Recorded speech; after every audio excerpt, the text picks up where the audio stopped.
بسم اللہ الرحمن الرحیم۔ بھائی نے کویسچن کیا کہ اگر مسلمان کے جنازے میں کوئی غیر مسلم شرکت کرے اور دعا بھی مانگے ساتھ میں اور پھر مٹی بھی ڈالے تو کیا حکم شرع ہوگا؟ دیکھیں، اس میں کوئی میت کے اوپر کوئی برا اثر مرتب نہیں ہوگا، لیکن اگر غیر مسلم کا جنازہ ہوتا تو میں نے آپ کو سمجھایا تھا کہ وقتی طور پر بوقت ضرورت صرف تھوڑا سا جا کے تعزیت کر لینا ایک الگ چیز ہوتی ہے، وہ حکم علیحدہ ہوگا، لیکن جنازے میں شرکت نہ کریں، کیونکہ جب غیر مسلم مر جاتا ہے تو پھر تو وہ مستقل لعنت کا مستحق ہو جاتا ہے اور لعنتیں برستی ہیں۔ زندگی میں بھی وہ مطلب ایسی حالت میں ہوتا ہے، لیکن بہرحال چانس ہوتا ہے کہ وہ کلمہ پڑھ کے مسلمان ہو سکتا ہے، لیکن جب اس کا انتقال ہو جائے تو پھر تو جنازے کا حکم بہت سخت ہے۔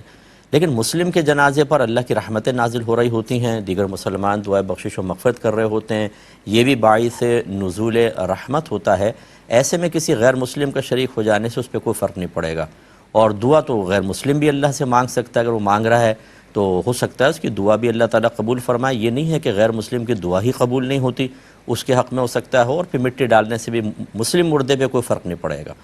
اور بعض اوقات ایسا ہوتا ہے کہ غیر مسلم کو آپ منع بھی نہیں کر سکتے، منع کریں گے تو اگر ایسے حالات ہوں کہ کسی غیر مسلم کو ساتھ رہنے سے منع کیا جائے اور اس کی وجہ سے اس کے دل میں نفرت بیٹھے یا ماحول وہاں کا خراب ہو، تو پھر تو کوئی مسئلہ نہیں، آنے دیں، کیونکہ آپ کا روکنا فتنے کا باعث بنے گا۔ لہذا امید ہے کہ آپ بات سمجھ گئے ہوں گے اور کر سکتے ہیں۔